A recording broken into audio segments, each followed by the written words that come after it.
So we all hear about, high blood pressure, that it can cause strokes and heart attacks and different kinds of immediate diseases that are acute, but that can have fatal consequences. So why do we call it blood pressure? So I'm going to talk about that. It's a little bit different than most of us think. When we think of blood pressure, we immediately think the heart.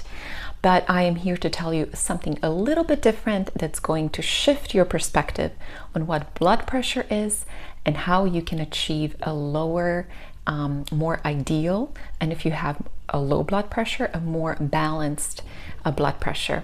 So let's talk about it. Contrary to popular belief, high blood pressure, or blood pressure in general, is not associated with the function of the heart. That's a byproduct of the function of the kidneys and adrenal glands. So the kidneys and adrenal glands are exactly what we measure when we take our blood pressure. It's the function of the kidneys and the function of the adrenal glands. So the adrenal glands are the glands that are located on top of the kidneys, and they control the way that the kidneys function. They have a lot of different, in general, they have a lot of different functions. They're very, very important in terms of sugar metabolism, mineral metabolism, hormone creation and secretion, sex hormones especially, neurotransmitter production. So they're very, very important. But they also control the function of the kidneys.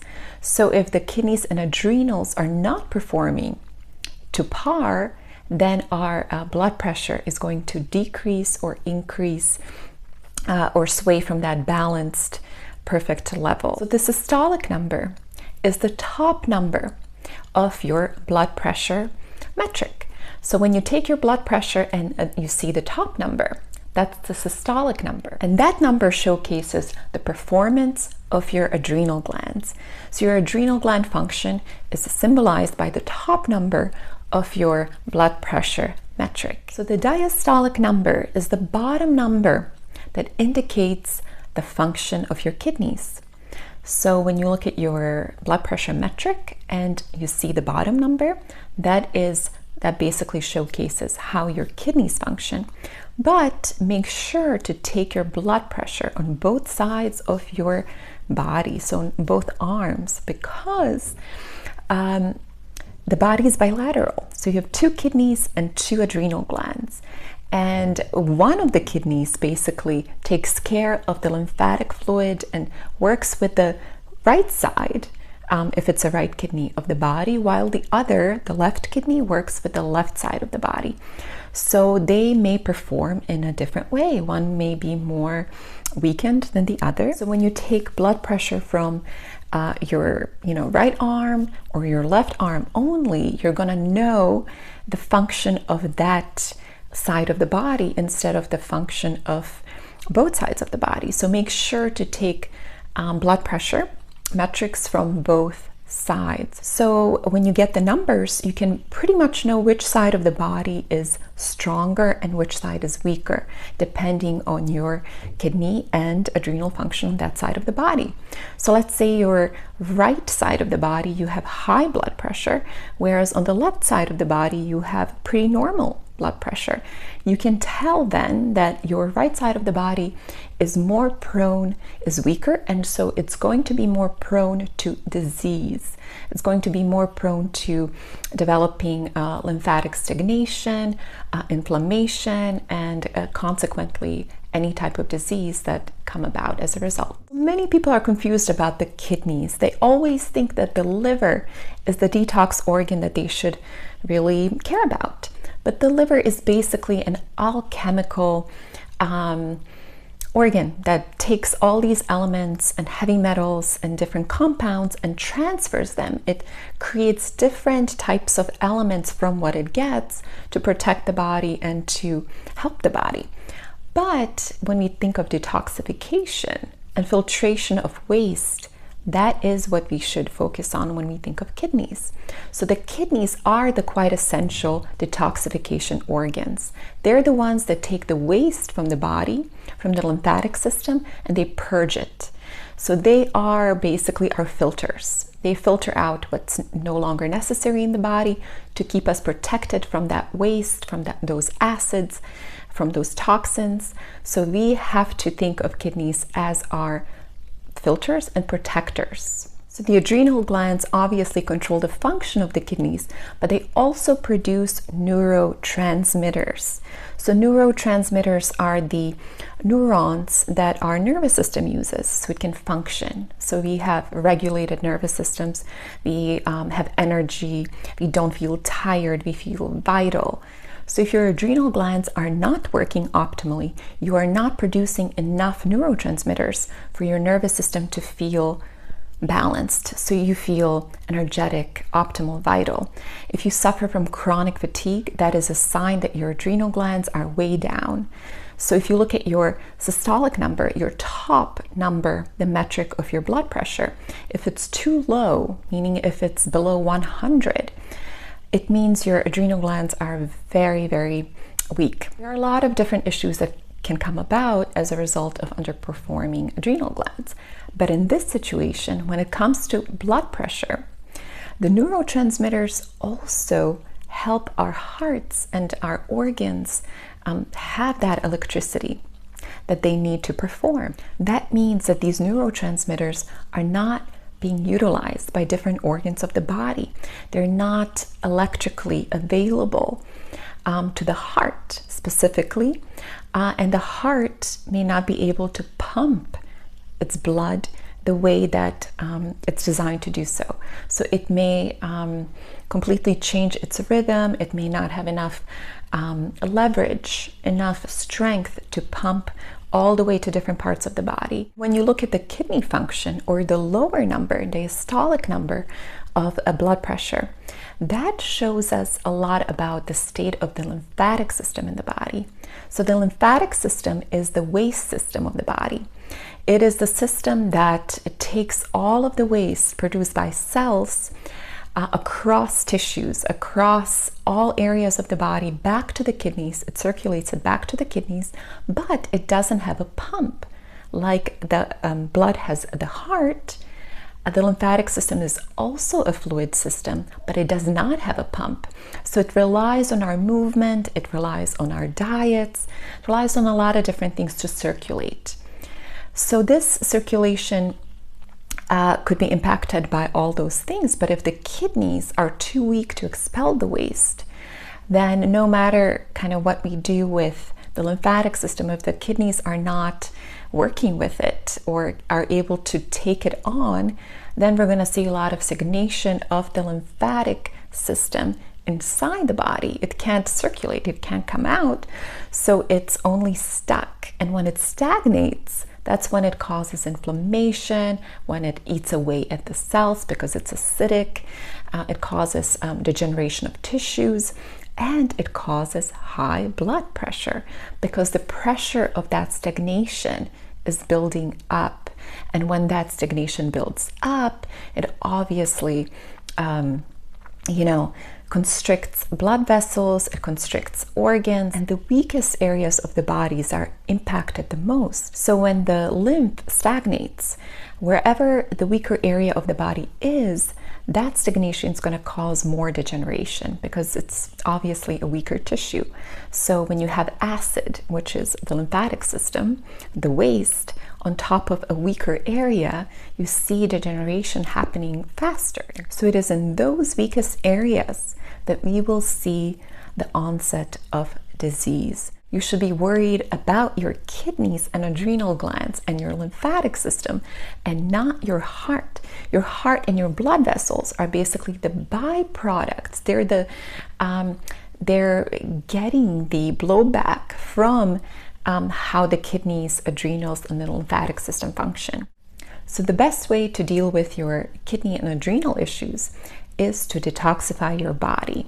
So when you detox, what happens is you're basically cleaning out the lymphatic system, but first you're strengthening the kidneys so they can filter this circulating lymphatic system. They can take care of the waste.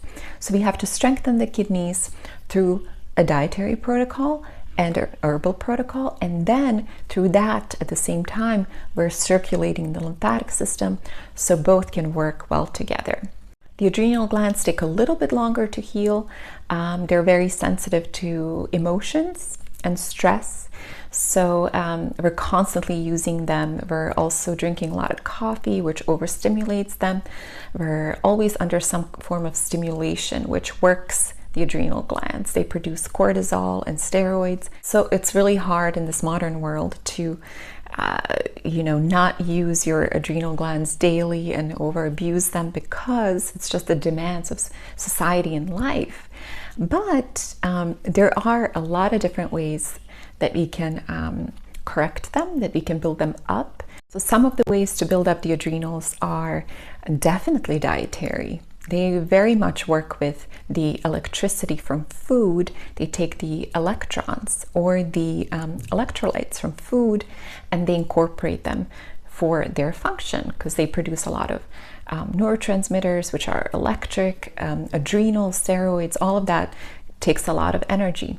So that's one way. Another way is through herbs. Herbs are very tissue specific. So if we take adrenal friendly herbs, that's going to help us revive any weaker tissue performance.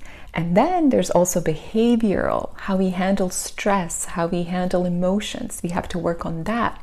We have to work on processing traumas and past grievances. We have to work on our emotional bodies.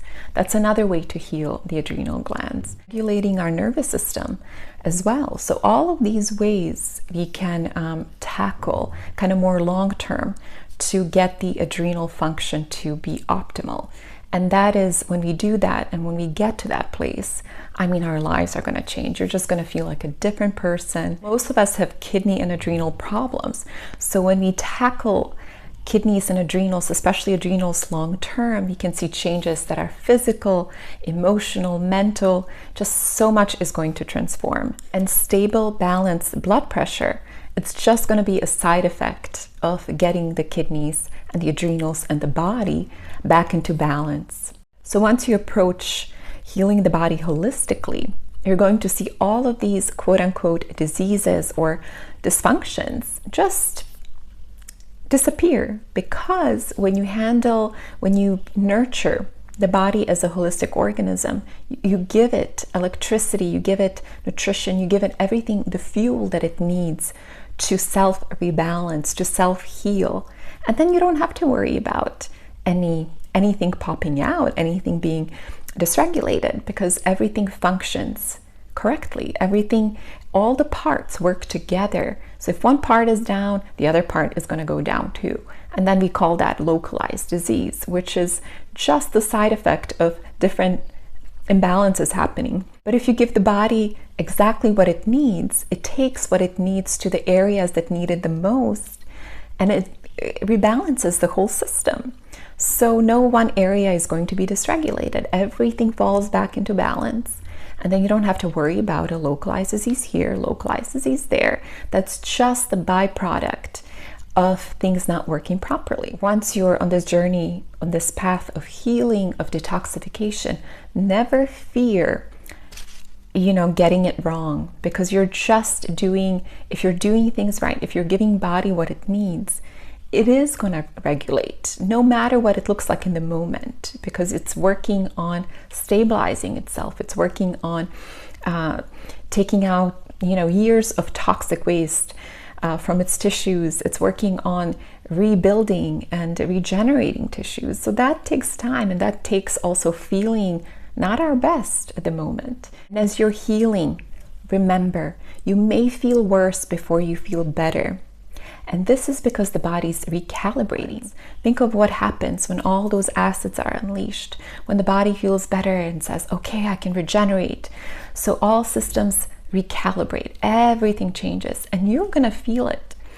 And you may see, if you take any lab tests for your health, or you take your blood pressure while you're healing. It may go up and down. Your test results may give you high cholesterol all of a sudden, and all of these things are going to just jump up and down until your body stabilizes. So while you're cleaning, while you're healing, don't worry about how things look or feel in the moment. You're recalibrating. You're basically becoming a different person inside, and you're going to feel that. Don't take that as a sign that you should stop, that something's wrong, and that you're getting worse. You're doing all this stuff, but you're getting worse, and you should stop doing that, and it's not working. Nothing could be further from truth. So stick to healing. Give your body what it needs and let it just do what it needs to do. Stay out of it. Don't give it any labels. This is not working, this is bad, just because I feel bad at the moment. And just trust. If something didn't heal properly in the past, you're going to revisit that feeling or that pain. Emotions will come up that haven't been dealt with. So there's a lot of also emotional cleansing that comes about as a result of physical healing. Mental cleansing, once you give the body what it needs, you quiet the mind with alkaline foods, with cleansing foods. You quiet the mind, you heal physically, mentally, emotionally. So all of those things may be triggered, the emotional body, the mental, the physical. That's just part of the journey, and it's definitely worth it. It's part of the hero's journey towards completely transforming. So I hope you found this video helpful. I know it's very different from what your doctors or what your mainstream media has told you about blood pressure and health. It's important to talk about these things from a natural perspective, from how natural law works, and not many people understand it. And so I really am here to teach and to illuminate and to give a different perspective, a perspective that's understandable, that's more in line with the ways of the nature, how natural law works. Healing is all about going to the cause, the root cause of why is this happening and how can we correct it? Because there is always a correct path. You can correct everything. Your body is wise, and as long as you know how to work with the body, what the body needs, then you can really align with its needs and you can correct those imbalances. So never suppress, always heal. If this knowledge really fits your paradigm or what you feel intuitively as the truth, then please follow me, subscribe. You can find all my information below. If you need any help on your journey, I'm here for you. And until next time, please take care of yourself.